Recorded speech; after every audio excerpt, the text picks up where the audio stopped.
We came to Earth for repairs. Humans gave us upgrades, coffee, and a war fleet.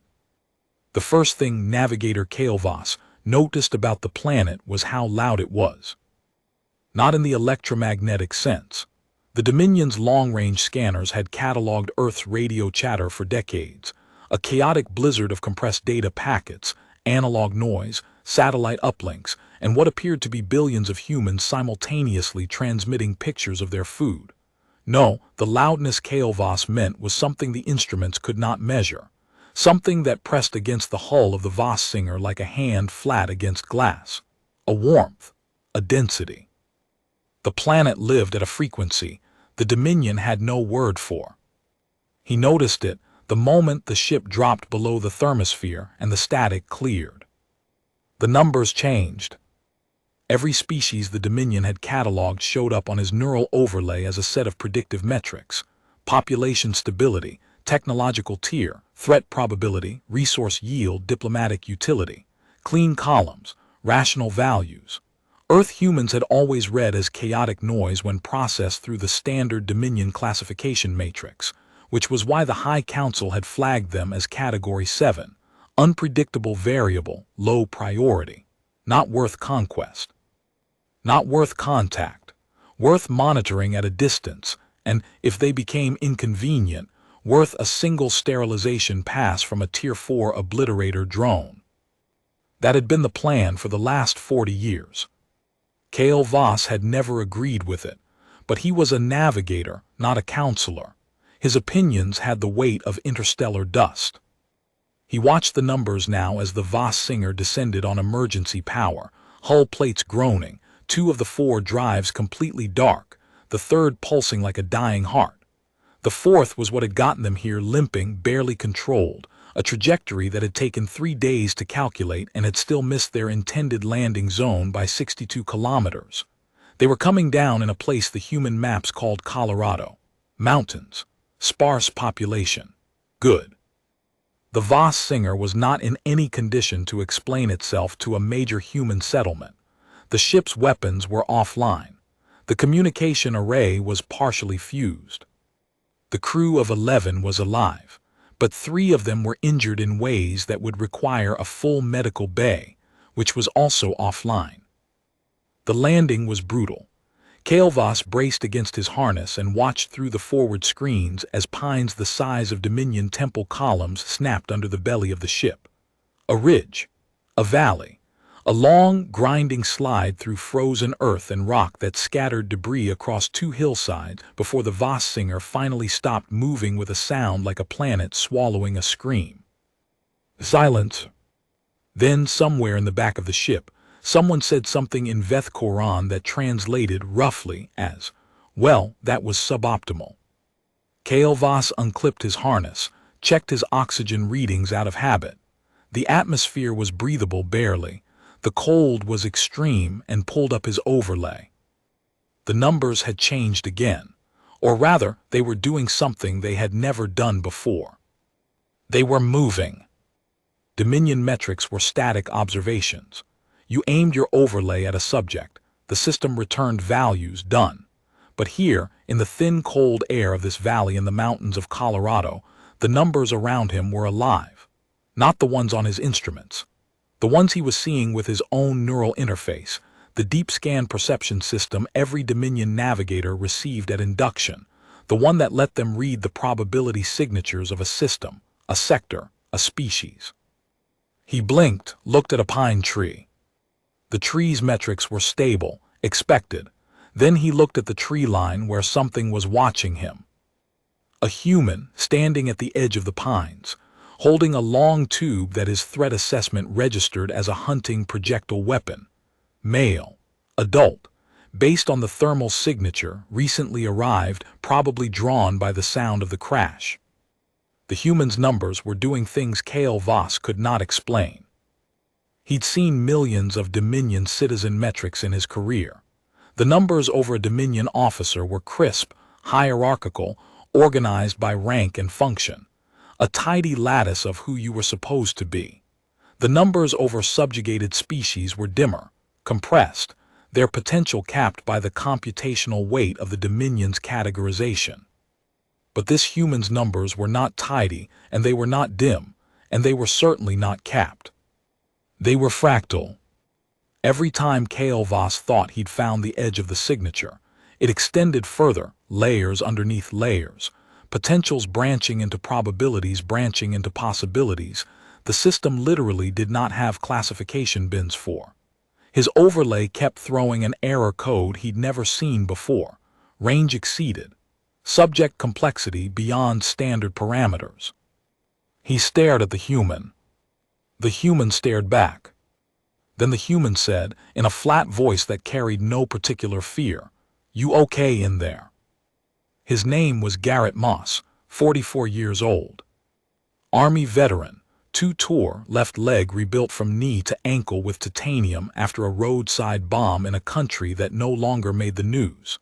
He'd been up here for 3 weeks in a cabin that belonged to his cousin, hunting elk, processing something his VA therapist called reintegration, and that Garrett called getting my head back in one piece.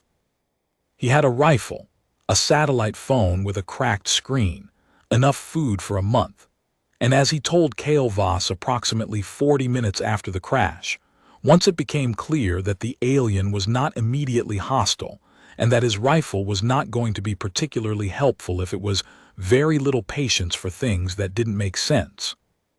"You crashed," Garrett said. "This was not a question." "Yes.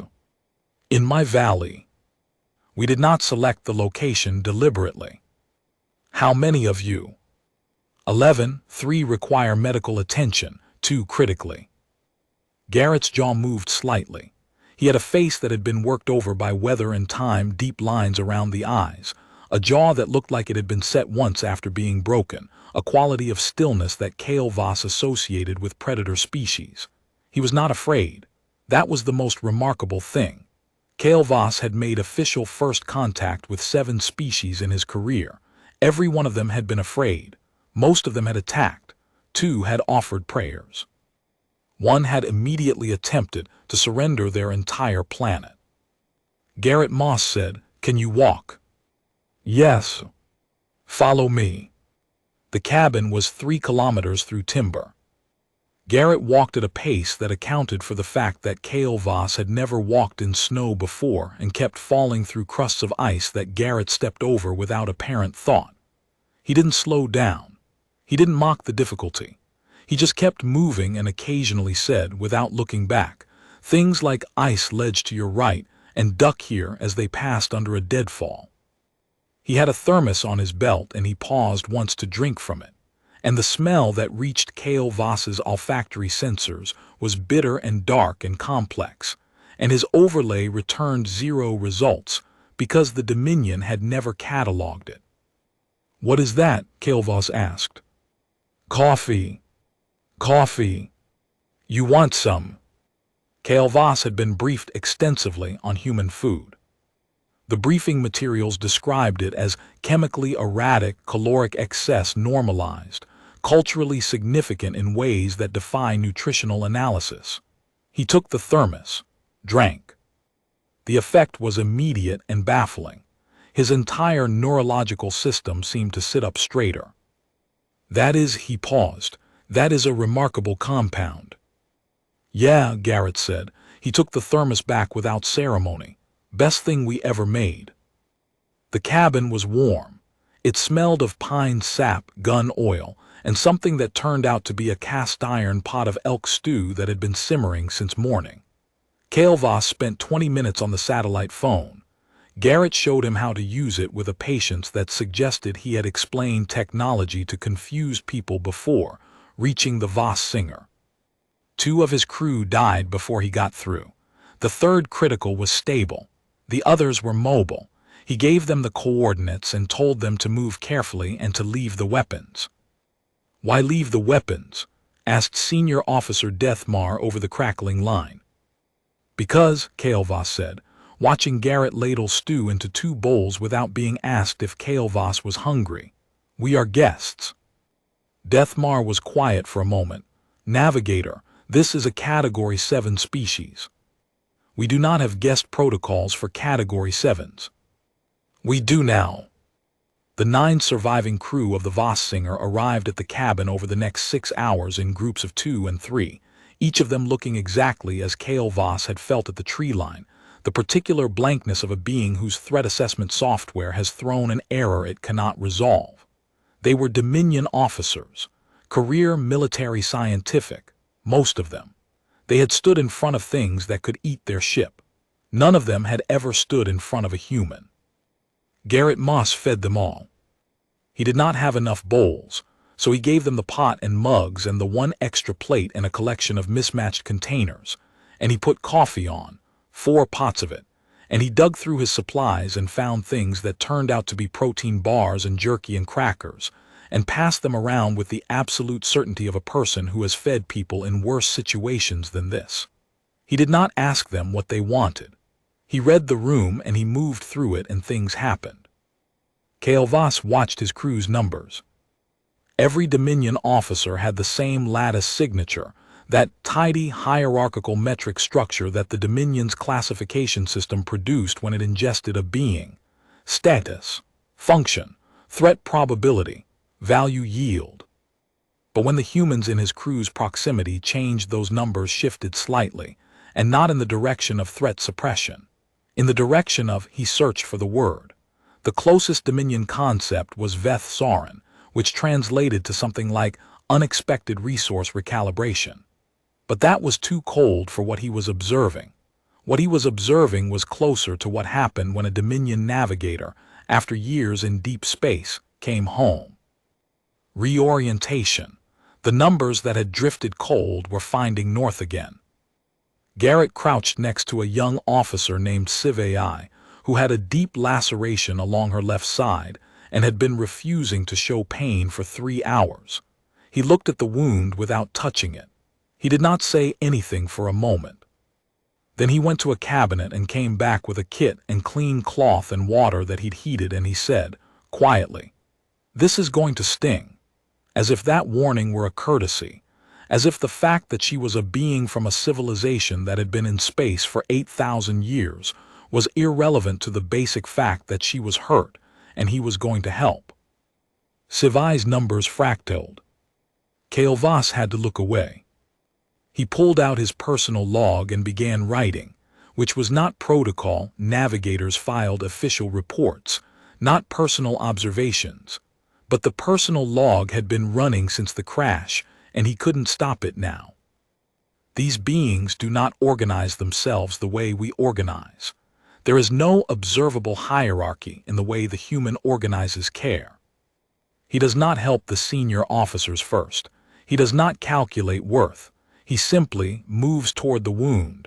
I have no classification bin for this. The crisis came at 3:40 local time, which was a darkness so thick it'd wait. Kale Voss was outside, running his first real assessment of the Voss-Singer's damage when his long-range passive receivers picked up the signal. He almost missed it because he wasn't looking for it, but the signal signature was unmistakable. A Dominion suppression fleet tracker pulse, automated, long-range, sweeping. Someone had reported the ship missing. The Dominion had sent a finder signal, which meant a suppression fleet was following it. He stood in the snow for a long time, processing this with a steadiness he did not feel. The Voss-Singer had been on a cataloging mission, extended range, deep frontier, and had been hit by a debris field from a failed Dominion munitions test 3 sectors over. Catastrophic coincidence. The fleet that would come would not know they were rescuing a navigator. They would receive the transponder data, and they would calculate the position relative to the nearest inhabited planet, and they would note in their tidy Dominion way that the nearest inhabited planet was Earth. A Category 7 world. Unpredictable variable. Low priority. And the protocol for low-priority worlds in proximity to a compromised Dominion vessel was extraordinarily clear. The suppression fleet would arrive. They would recover the crew and salvage what could be salvaged. And then, because the Category 7 world had been exposed to a Dominion vessel and was therefore a potential contamination risk, A planet that now knew, with certainty, that other species existed. They would order a sterilization pass. He had read the protocol many times, had followed it at a distance twice in his career. Both times it had felt like the logical conclusion of a mathematical problem. Clean, necessary, unfortunate but correct. He thought about Garrett Moss telling Sci-Fi that this was going to sting. He went back inside. "Your government is coming," he told Garrett, "and it will destroy this planet." Garrett's response was to pour 2 mugs of coffee, set one in front of Kale Voss, and sit down. He waited a moment and then said, "How long do we have?" "If the signal I received was a standard first sweep tracker pulse, the fleet will arrive in approximately 16 of your days. Possibly fewer if they identified the planetary proximity data and escalated to priority 1 retrieval." Garrett was quiet. In the cabin, the rest of the crew slept, or whatever the Dominion equivalent of sleep was, a kind of metabolic suspension that looked like stillness. Sci-Fi was wrapped in a thermal blanket near the stove. "Can you fix your ship in 16 days?" Kale Voss had been calculating this since he found the signal. "The drives can be restored with the parts we have, in theory, but the communication array is the problem. Without it, we cannot contact the fleet ahead of their arrival and invoke Navigator's exemption, which is the only protocol that would cause them to hold the sterilization order pending review. The array components we need are, the materials exist on this planet. The principles of the technology are achievable by humans at your current tier, but the construction tolerances required are beyond anything we have the equipment to manufacture here." Garrett's eyes moved. Something behind them was calculating, the same quality of motion that Kale Voss had noticed in his overlay, that fractal depth, layers running under layers. "What would you need?" Garrett said. "Precision machine tools. Electromagnetic shielding materials at tolerances of approximately," Kale Voss converted the units, .003 millimeters. Signal amplification components rated for deep space frequencies. A power source stable enough to test the array without destroying the new components. Garrett was already reaching for the satellite phone. "Who are you calling?" Kale Voss asked. "My cousin," Garrett said. "He runs a machine shop." The next 10 days were the most statistically improbable period in Kale Voss's career, which was a long one. It began with the cousin, whose name was Dale, and who drove a truck up the mountain road in 4-wheel drive at 6 in the morning, and walked into a cabin full of aliens without more than a brief pause at the door, during which he said "Garrett," in a tone that conveyed approximately 14 things simultaneously, and Garrett said, "I know." And Dale said, "Are they friendly?" And Garrett said, "So far," and Dale said, "All right," and came inside. Dale's machine shop, it turned out, was not just a machine shop. It was a facility that had spent 20 years doing precision aerospace components for defense contractors, which meant its tolerances were, by the standard of what humanity believed was possible, extraordinary. By Dominion standards, they were still below threshold. Dale looked at the component specifications Kale Voss printed from his personal unit and said, "This is tighter than anything I've ever run," and then said, "But not by much," and then said, "I'm gonna need more people." The people came. Kale Voss did not understand, at first, how Garrett and Dale moved through the world, the way their requests propagated outward through networks of association and obligation and trust, each human they contacted bringing skills or knowledge or resources the previous ones didn't have. A woman named Renata, who was a materials engineer, and had spent 3 years at a national laboratory, drove 6 hours through a snowstorm because Dale called her and said, "I need you." A retired physicist named Dr. Sonal Mehta arrived on day 3 with a truck full of salvaged signal amplification equipment from a project that had been defunded, and that she had, with typical human stubbornness, simply refused to throw away. A young man named Marcus who had the specific gift of being able to look at a system he'd never seen before and immediately understand its functional logic, Sci-Fi, who had taken to sitting near him in the shop and watching him work, later told Kale Voss that Marcus's numbers were unlike anything she'd seen. "They don't stop," she said. "Every time the system offers him a solution, his mind is already 3 branches beyond it." Kale Voss nodded. He had noticed the same thing. He had been noticing the same thing about every human they worked with. The numbers, the fractal signatures his overlay kept throwing error codes at were not anomalies. They were not glitches in his perception system. They were accurate. He had been using a classification matrix designed by the Dominion to measure the potential of species that the Dominion had already measured, already decided, already categorized and capped. Of course, the matrix couldn't read humans. Humans hadn't been pre-decided. They were unfinished, in the best possible way. The Dominion classified species by what they were. Humans seemed to operate on what they could become, which was a thing the Dominion's entire philosophical architecture had no room for. The Dominion's 8,000-year civilization had been built on the premise that intelligent species, once mature, became stable, that their ceiling was determinable and manageable. Cataloging their potential was a matter of calculation. Kale Voss was beginning to understand why the Earth metrics had always come back as noise. You couldn't calculate an open equation. Meanwhile, the array components were being built in a machine shop in the mountains of Colorado with a precision that exceeded what Kale Voss had told Dale was possible, because Dale had not accepted what was possible as a terminal value. He had taken it as a starting point. He ran the tolerances twice, scrapped the first set of parts, ran them again with adjustments, and came out of the shop on the 7th day with a crate of components that Deathmar, checking them against the specifications, said were within acceptable parameters, and then said again, quietly, because she did not have a better way to express her disbelief. On the 8th day, they began assembly. Sci-Fi worked alongside Marcus.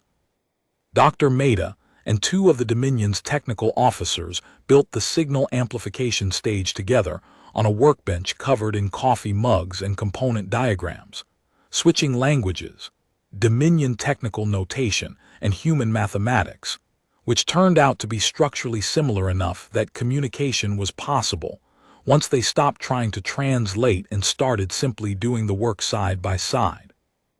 Renata solved a shielding problem that had been blocking the project for 2 days by suggesting a material substitution that no Dominion engineer would have considered, because the Dominion database listed the material as unsuitable, and the database was wrong, and Renata did not care what the database said.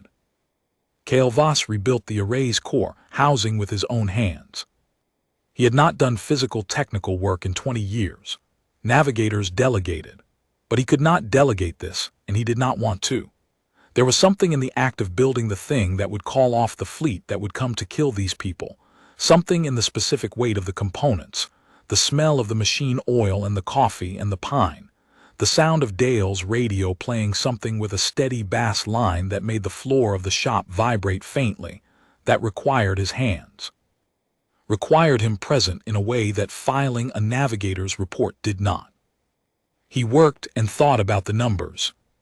He thought about what it meant that the Dominion had looked at a species of beings who could do this, who could, in 10 days, in a machine shop, on a mountain, after a crash, with an alien fleet approaching, and had called them low priority, had called them unpredictable variable as though that were a deficiency, had scheduled them for sterilization with the same administrative efficiency applied to a hazmat disposal. He thought about the protocol. He had followed the protocol twice, had accepted its logic. The Dominion's stability required predictable variables. Unpredictable ones were risks. Risk management at the civilizational scale sometimes meant terrible arithmetic. He thought about Garrett saying, "I know," to Dale at the cabin door. 2 words that contained everything, the weight of the situation, the absurdity, the fear, the decision to act anyway. He thought about the way that sentence had been delivered without drama, the way Garrett simply absorbed the impossible and kept moving. He thought about all of it, and he kept building. Day 12. The array was installed in the Voss Singer's rebuilt communication housing. 3 of the 4 drives were online. They needed a power test and a signal alignment, and then Kale Voss could transmit the navigator's exemption code and buy time, not safety, not yet, but time. The problem was the alignment. The signal amplification state required a reference frequency from a deep space beacon to lock onto during calibration. The nearest beacon the Dominion had in this sector was 16 light-minutes away, meaning the signal round trip for calibration would take 32 minutes, and during that window, the array would be in an intermediate state, partially active, generating a signal that would be detectable to any Dominion long-range receiver within 4 light hours. The fleet, according to Kale Voss's calculations, was currently 6 light hours out, if they were moving at standard suppression cruise velocity. If they had accelerated to priority 1 retrieval speed, they were closer. "Is there another way to do the calibration?" Dr. Maida asked. She was sitting on a crate in the ship's rebuilt communication bay. Surrounded by the jury-rigged interface she and the technical officers had built to bridge Dominion hardware and human test equipment. Not without a reference signal from outside the system. What if the reference signal came from inside the system? Kale Voss looked at her. The calibration requires a source with known frequency precision beyond anything available in this. "Beyond anything in your database," she said, gently, not correcting, just noting. "You said the tolerances we built exceeded what you thought we could do." Silence. Marcus, who was sitting next to Civ AI and had been quiet for 20 minutes in the particular way that meant something was happening behind his eyes, said, "There's a deep space communications relay station near Boulder, government facility. It keeps a precision cesium clock standard synchronized to GPS atomic standards and relays to NOAA's deep space network. The frequency precision is," he pulled out a phone, looked at something, 0.0008 parts per trillion. Kale Voss ran the numbers twice. "That is," he said carefully, "within threshold." "So we use that as the reference," Marcus said. "That facility is a government installation. Getting access to it would require—" "I know a person," Garrett said from the doorway. Everyone looked at him. "I always know a person," he said, and it was said without pride, as a simple fact, the same tone he'd used telling Kale Voss that Dale ran a machine shop. The person Garrett knew was a retired Air Force colonel named Vasquez who had, during her career, been involved in something called the SETI Protocol Review, which meant she had spent 20 years thinking about exactly this scenario and had views on it that were, she told Kale Voss when they spoke by phone, not entirely aligned with official policy. "The official policy," she said, "is to report, contain, and defer to federal authority. My personal view is that official policy was written by people who never actually thought the call would come." "You are not surprised," Kale Voss said. "I've been surprised for 20 years and I've been waiting for 20 years. Those are different things." She had the access codes for the relay station, not the official ones, which she would not have given without federal authorization, but a maintenance back channel that she described, briefly, and with the particular human tone of someone who has already decided and does not need to deliberate, as a technical legacy access that definitely needs to be closed in the next system audit. The calibration window was 4 minutes long. Kale Voss stood in the rebuilt communication bay of the Voss Singer and watched the alignment sequence run on the array display while the rest of the crew, his 11-2, stood in the mountain valley in the dark and the cold, and the humans who had built this with them stood alongside them, and no one spoke. The array locked. The signal went out. The fleet arrived on day 15, one day ahead of the worst-case estimate. 9 vessels, a Tier 3 suppression configuration, not a full obliteration fleet, just a retrieval and assessment group, which was slightly better than it could have been and still catastrophically capable. They dropped from transit into the outer system and immediately painted Earth with a comprehensive deep scan, and Kael'vas watched the scan data on the Voss Singer's restored displays and felt the weight of what those instruments were calculating with every pass. But the navigator's exemption had been received and logged 14 hours earlier. Fleet Command had acknowledged. The sterilization protocol was suspended pending review by the navigator's board, which would take 60 days minimum and would involve Kael'vas testifying under formal record. The fleet could not touch Earth. Not yet. Not yet is not enough, Deathmar said, standing at the tactical display. She was not wrong. The exemption bought time. It did not buy survival. The navigator's board would review, and they would call for new assessment data, and the Dominion's assessment system would look at Earth and return the same Category 7 classification it always had, and the board would ratify the sterilization order with mild administrative regret. The system was designed to do exactly that. Unless, Kael'vas said, the assessment data changes. Deathmar looked at him. The assessment system classifies based on observed potential, he said. What it has observed about Earth humans is filtered through a matrix that was not designed to measure them. The matrix assumes a ceiling. Earth humans do not have a ceiling that the matrix can locate. The board will not change the matrix on the word of one navigator. No, Kael'vas agreed. But there is a precedent, Section 47 of the Galactic Relations Charter, for a species to petition for reclassification through demonstration of capacity. The demonstration has to be witnessed by fleet officers with formal logging protocols. It has never been invoked on a Category 7 world because no navigator has ever been in a position to invoke it. Because no navigator has ever crash-landed on a Category 7 world. Yes. Deathmar was quiet for a long moment. Outside, through the ship's hull, the mountain valley was cold and still. In the cabin up the slope, Kael'vas knew Garrett Moss was probably making coffee. What demonstration would we log? She asked. Kael'vas pulled up his personal log, turned the display toward her. She read for a long time. He watched her numbers as she read the tidy Dominion lattice, slowly doing something it had not done before, fractaling at the edges, the matrix throwing error codes. She looked up. This would require, she said carefully, the formal logging of the array construction, the calibration solution, the human contributions to the technical response, and the timeline. Yes. Which would create an official Dominion record characterizing Earth humans as a species capable of. She checked the charter language on her personal unit.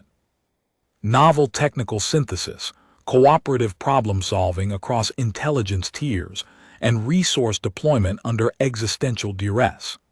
That's the demonstration language for Tier 3 reclassification. Yes. From Category 7. Yes. Deathmar was quiet again. Then, very carefully, as though she were doing something she knew she could not undo, I will second the petition. The fleet commander's name was Admiral Vethkaro, and she had been in the suppression fleet for 40 years, and she had the particular expression of a being who has been handed an administrative situation that her entire training did not prepare her for. She stood in the Voss Singer's rebuilt command bay, which still smelled faintly of machine oil and, inexplicably, coffee, and looked at the petition documentation with the expression of someone reading a navigation chart where all the stars are in the wrong places. You are asking me, she said, to log a formal demonstration record for a Category 7 species. Yes, Admiral. Based on the testimony that they helped repair your ship. Based on the logged technical record showing novel synthesis of Dominion-tier components using human-tier equipment, within tolerances that exceeded initial projections by a factor of. I can read the record, Navigator. Then you understand what it demonstrates. Vethkaro set the documentation down. She had the manner of someone who is not going to acknowledge, openly, that they are impressed, but whose numbers were doing something Kale Voss had begun to recognize, the fractal edge. The point where the tidy Dominion lattice encountered something it hadn't expected and began, slowly, to expand. If I log this record, she said, and the board reviews it and ratifies the petition, Earth becomes a Tier 3 world. Not protected, the Dominion doesn't protect worlds, but reclassified out of the sterilization protocol. And there are implications for contact policy, trade access, technology exchange evaluations. The entire framework for this sector changes. Yes, because one navigator crash-landed in the mountains. Because one navigator crash-landed in the mountains, Kale Voss agreed, and the inhabitants fed his crew and fixed his ship. The admiral was quiet for a long time. Outside, through the forward screens, the valley was bright with afternoon sun on snow, and somewhere in the trees Kale Voss could see a thin column of smoke rising from the direction of the cabin. He thought about fractal equations, about the way the Dominion had looked at humanity for 40 years and seen noise, and had been wrong about what noise meant, had mistaken complexity for chaos, had seen the open equation and assumed it was an error. Vethkaro picked up her formal logging stylus. Navigator, she said, you will formally submit this petition through my station. I will attach my advisory endorsement, which is not an approval. I want that noted. It is a flag for review under the expedited humanitarian category. Noted. And you will personally appear before the Navigator's board. I intend to. She paused, stylus hovering. The coffee, in the log, the section where you describe the compound the human gave you during first contact. Yes. You describe it as a remarkable neurological compound with no Dominion equivalent that produced a state of, she checked the quote, immediate cognitive clarity and an unclassifiable sense that things were going to be fine. That is an accurate description. Can we get some? Kale Voss almost smiled. It was a Dominion expression that required the left secondary jaw to move in a specific way, and he'd been told it made humans uncomfortable, so he kept it internal. I will introduce you to the individual who provides it. Garrett was at the cabin when Kale Voss came up the slope. He was on the porch, sitting in the same way he sat at the tree line on the first day, the quality of stillness that was not passivity, that was attention, watching the valley. He had a mug in his hands and the coffee smell reached Kale Voss from 20 meters away, and his neurological system did the thing it had done the first time, that involuntary straightening. How'd it go? Garrett asked. The petition is logged.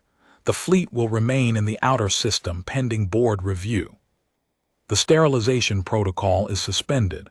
Your planet is not safe yet, but safer than it was 16 days ago. Garrett nodded. He had the manner of a person absorbing a long calculation and finding it acceptable. He drank from the mug, did not say anything for a moment. The board will take 60 days to review, Kale Voss said. In that time I will be required to testify, to present the record, to make the case. You think you can? Kale Voss thought about the components Dale had built to a tolerance his database said was impossible. He thought about Renata's material substitution, the one that had solved the shielding problem in 2 minutes flat after 2 days of dead ends. He thought about Marcus sitting next to Civ AI, their heads angled toward the same problem from different evolutionary architectures, arriving at the same solution from different directions. He thought about Dr. Maida in the ship's bay, surrounded by mismatched equipment and coffee mugs, and data that no Dominion engineer had generated, making something work. Yes, he said. Garrett looked at him. Something passed across his face that Kale Voss's overlay translated as, and then through the error code, Same as always, range exceeded subject complexity beyond standard parameters, and he nodded. You want coffee? It was not a question. Yes, Kael'thas said. Very much. They sat on the porch of the cabin in the cold mountain air, two beings from opposite edges of a galaxy drinking coffee, watching the valley. The sky above the peaks was the deep sharp blue that happened at altitude in the late afternoon, and somewhere up in that blue, invisible but present, the Dominion fleet held its position in the outer system, and the board would convene, and the case would be made. And the numbers, all of them, every metric and overlay and classification value in Kael'thas's entire professional experience, were doing something they had never done before, something his training had given him no framework for. They were climbing. The Navigator's board convened 58 days later in the Dominion's third transit hub, which was a structure the size of a small moon, and had hosted every major civilizational decision made in this arm of the galaxy for the last 2,000 years. Kael'thas stood before the assembled board, 47 officers, 2 high counselors, and 1 admiral who had attached a flag for expedited review that she was still formally describing as not an endorsement, and he presented the record. He presented the technical logs, the component tolerances, the calibration solution, the timeline. He presented the images that Civ AI had taken with her personal unit during the construction, not official documentation, personal images, which the board's protocol officer objected to, and Kael'thas argued successfully, were admissible under the demonstration evidence clause because they showed what the logs described.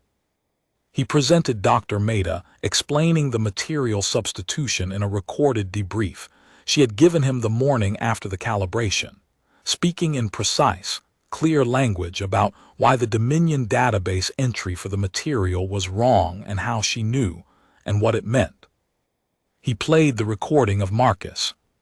The board watched Marcus sitting at a workbench in the machine shop in Colorado, speaking to Civ AI in a mixture of Dominion technical notation, and something that was partly English and partly invented in the moment between two minds that had found a working language, and talking through a signal processing problem that was, objectively, a Tier 4 technical challenge, and solving it in real time with the particular quality of attention that Kael'thas had been trying to describe in his log for 60 days, without quite finding the words for.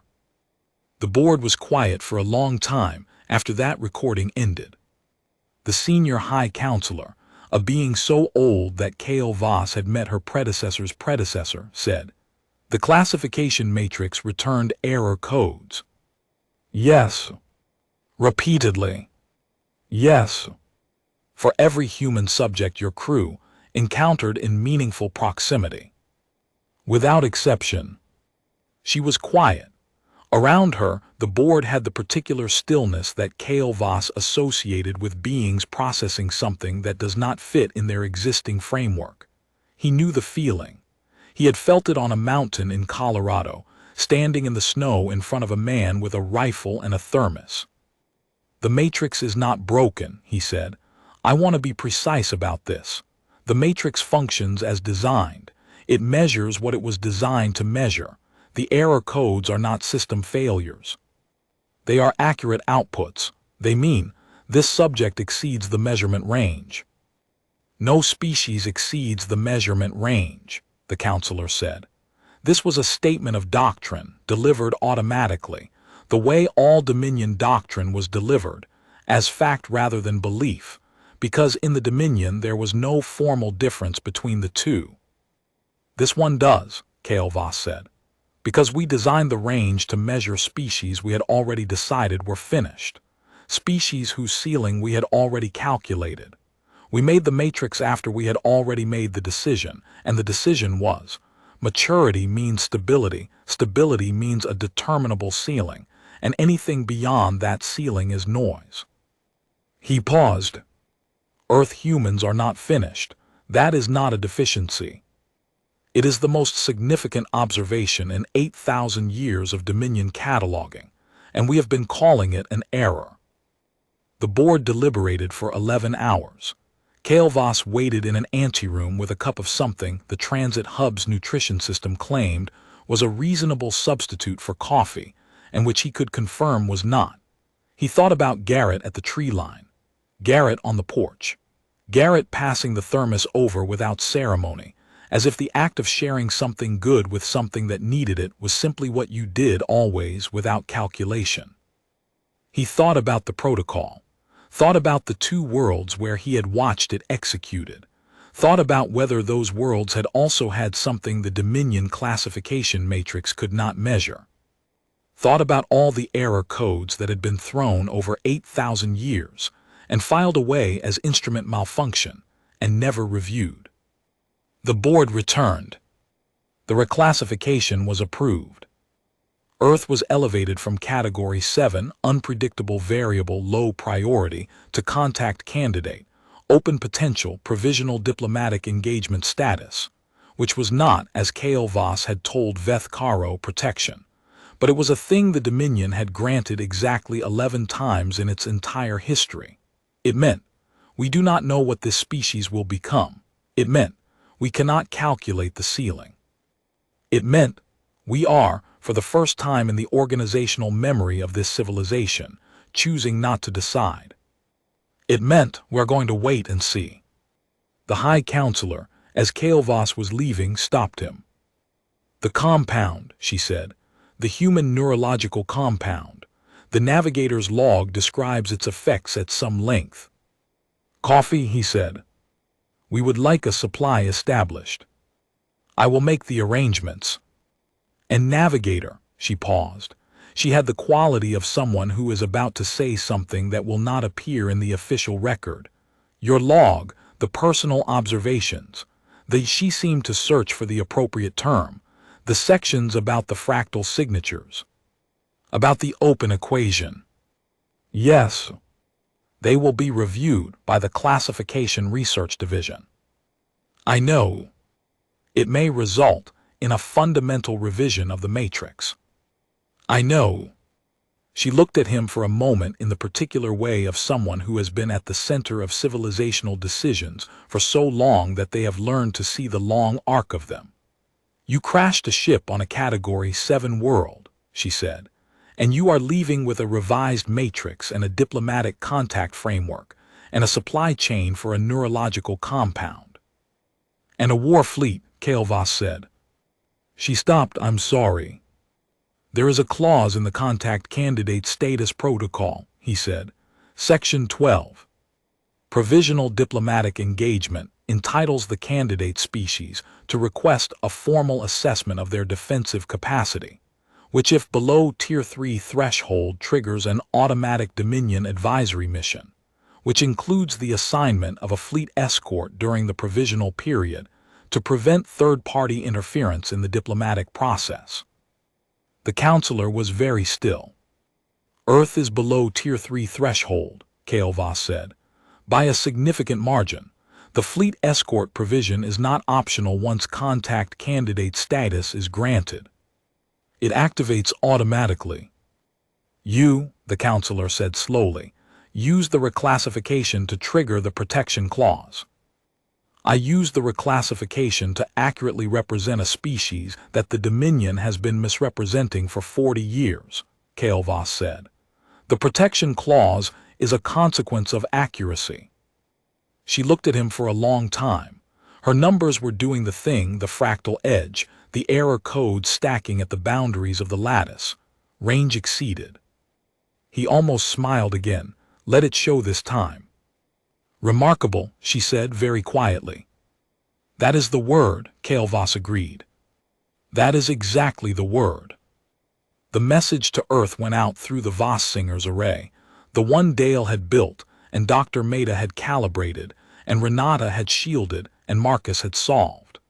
It went to the relay station near Boulder, where Colonel Vasquez had quietly arranged for the right people to be listening, and from there, it moved through the careful architecture of human knowledge toward the people who needed to receive it.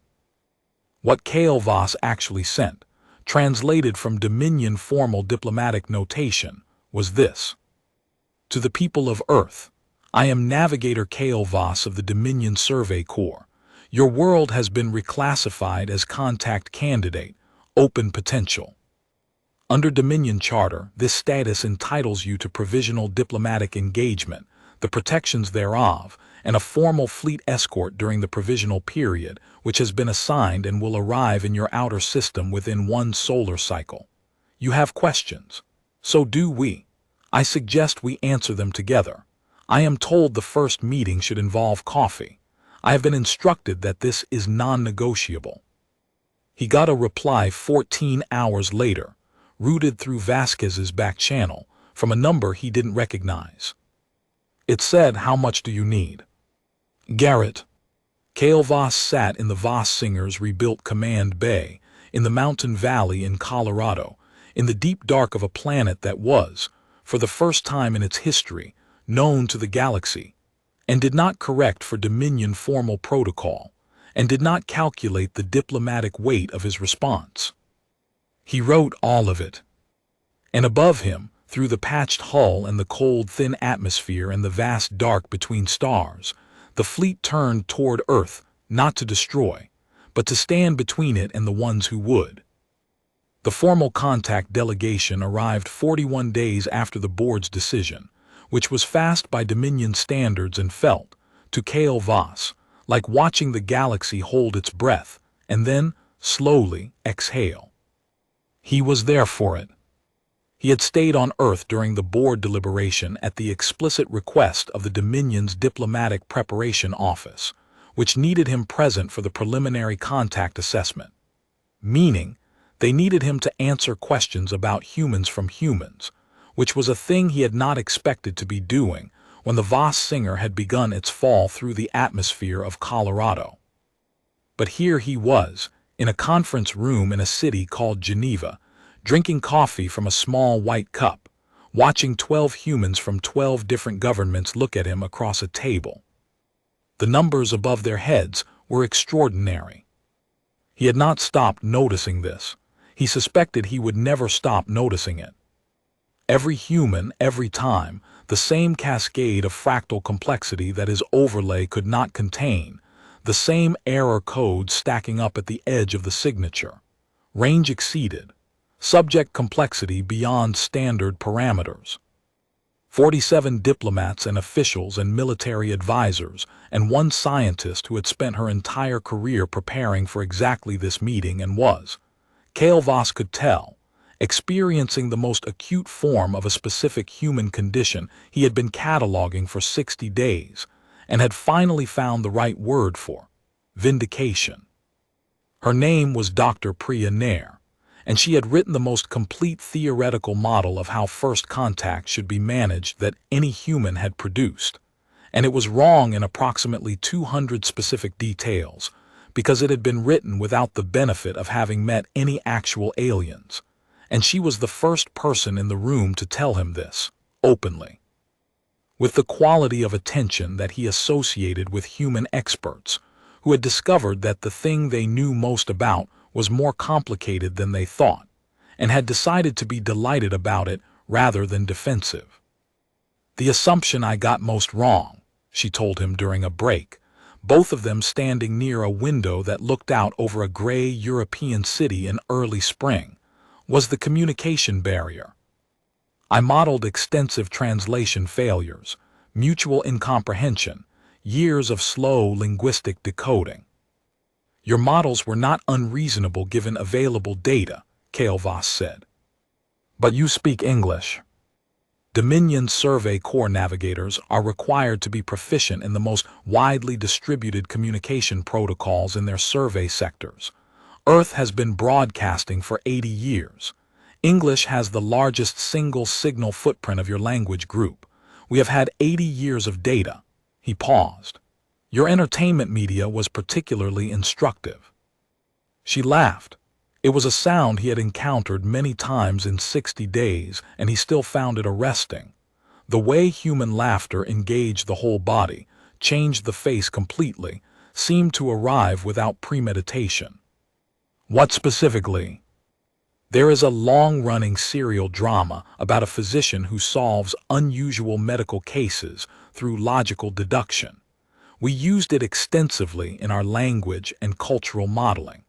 It accounted for approximately 12% of the Dominion's working understanding of human reasoning patterns. She stared at him. You learned about humanity from House.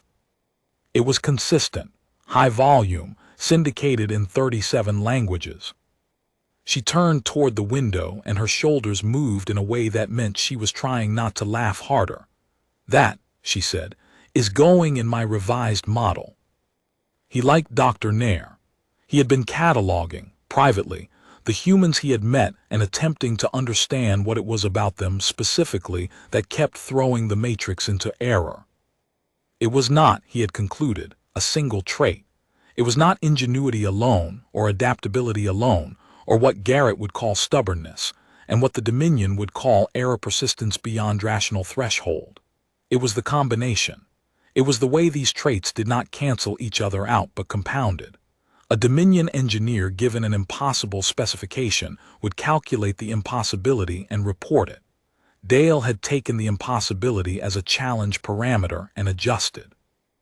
Dr. Maida had looked at a database entry marked unsuitable and asked why, which was a question the Dominion's training architecture did not produce in technical officers. Marcus had sat next to an alien and invented a shared language in real time because there was a problem and language was just another tool, and tools were for using. And Garrett had stood at a tree line with a rifle and looked at a crashed alien ship and said, "You okay in there?" That was the thing the Matrix could not measure, not the capacity, the direction. The Dominion's 8,000 years had been organized around the premise that intelligent civilizations, once mature, became primarily self-organizing. That contact with other species was a threat vector to be managed, that the correct response to the unknown was assessment and control. The Dominion had survived 8,000 years by being the most effective civilizational threat management system in this arm of the galaxy, and it had worked, and it had also produced a species, his species, that had looked at Earth for 40 years and scheduled it for disposal. Because they had not asked, "You okay in there?" He stood at the window in Geneva and drank his coffee and thought about this. Behind him the diplomats were reconvening, taking their seats, preparing for the first formal session of the first contact proceeding in Earth's history. Outside, spring light was hitting the rooftops of the old city, turning the wet stone pale gold. A river moved below. Pigeons, he had cataloged pigeons, had in fact found them conceptually alarming for the first week, and then had come to appreciate their particular form of unconcerned persistence, moved in a flock across the gray sky. He thought about the protocol, about the two worlds where he had watched it executed, clean and necessary and correct. He thought about whether either of those worlds had had a Dr. Nair who had spent her career writing the wrong model and been delighted to find out. He thought about whether either of them had had a Marcus, sitting at a workbench in a mountain machine shop, inventing language out of necessity. He thought probably yes, probably all of them. The thought was the most painful one he'd had in 60 years of service, and he allowed himself to have it completely, without the Dominion discipline that would usually have filed it under unproductive speculation and archived it. He let it sit. He let it cost what it cost. Then he turned from the window and went back to the table. Garrett came to Geneva. He had not been invited through official channels. He had been mentioned in Cale Voss's formal petition documentation as principal human contact, which was a category that had not existed in Dominion diplomatic protocol before Cale Voss invented it. And the Diplomatic Preparation Office had included him in the delegation list on the grounds that if the alien who was making the case for Earth's survival specifically cited a human as the first point of contact, it was probably worth having that human in the room. He arrived wearing a jacket that was not quite formal and boots that were absolutely not formal, and the same quality of stillness he had at the tree line. As if the conference room in Geneva with its flags and its cameras and its collection of the most significant diplomatic moment in human history were simply the next problem in a sequence of problems, each of which he was going to approach with the same basic methodology. Figure out what needs to happen, figure out who can make it happen, start moving. He sat next to Kale Voss on the second day and did not say anything for the first 3 hours of testimony and discussion and formal protocol exchange. He watched. His numbers were doing the fractal thing. They were always doing the fractal thing.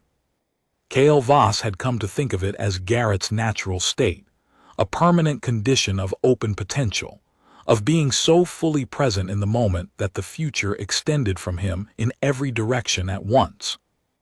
During a break, Garrett poured coffee from the table's carafe and set a cup next to Kale Voss without asking. "Your people," Garrett said quietly, "keep looking at the humans in the room like they're looking at the specs for a part they weren't sure could be built." "Yes." "That feel right to you?" "No, but it is a beginning." Garrett drank. The line of his jaw moved slightly in the way it moved when he was processing. "When they leave here," he said, "when this is done and the fleet parks in the outer system and the diplomats go home and you file whatever reports you file, what happens?" "The contact process takes years, decades by Dominion standard. There are 17 formal assessment stages before a species advances to full diplomatic standing. Earth will be in provisional status for a long time." "But alive?" "Yes, alive." Garrett nodded. He did not perform relief. He did not perform gratitude. He received the information, processed it, moved on. This was something Kale Voss had noted in his log on the first day and could not stop noting. The way humans treated facts as tools. You picked them up, you used them, you set them down. "The component tolerances," Kale Voss said. "The array your cousin built. The board's review panel ran a full technical analysis. They have recommended that the specifications be distributed to the Dominion's Technical Standards Commission as a benchmark revision." Garrett was quiet for a moment. "Dale's going to love that." "He is not going to know. The commission does not attribute benchmark revisions to specific sources." "He'd still love it if he knew." "Yes," Kale Voss said, "I believe he would." The afternoon session resumed. Kale Voss listened to the diplomatic exchange and drank his coffee and looked at the room, at the humans with their fractal signatures and their open equations, at the Dominion delegation with their tidy lattices that were, all of them, beginning to fractal at the edges, just slightly, just enough. He thought about what his civilization would look like in 50 years, in 100. He thought about the matrix revision that the Classification Research Division was undertaking, the long process of dismantling 8,000 years of capped potential, and replacing it with something that could actually read what was in front of it. He thought about what happened when an equation that had been treated as noise turned out to be the most important signal in the room. Outside the window, the spring light was still on the wet rooftops. The river still moved. The pigeons came back across the sky in their unconcerned flock, navigating the thermals with the absolute confidence of creatures who did not know they were supposed to find this difficult. He watched them for a long moment. Then he opened his personal log and wrote, "Day 61. The contact proceedings are proceeding. The fleet is in position. The matrix revision is underway. Earth is alive. I find myself thinking about the valley in Colorado and the sound the ship made when it stopped moving and the particular quality of the silence that followed, and the voice from the tree line that cut through it, not a challenge, not a signal, just a question. The simplest possible question. Asked by a being who did not know what I was or what I could do or whether I was dangerous, asked without hesitation to a crumpled ship in the snow, 'You okay in there?' I have been in the Dominion Survey Corps for 40 years. I have logged first contact 7 times. I have filed tens of thousands of reports. I do not know how to put in a report what that question cost the being who asked it, or what it was worth to the beings who received it. I do not think the Dominion has a number for it. I am beginning to think that is the point." He closed the log. Garrett refilled his coffee cup without being asked. Around them, the first conversation between humanity and the galaxy continued, imperfect, uncertain, full of mistakes that would take years to correct and misunderstandings that would take longer, but proceeding, moving, alive. The way humans did things. The way Kale Voss was beginning to understand.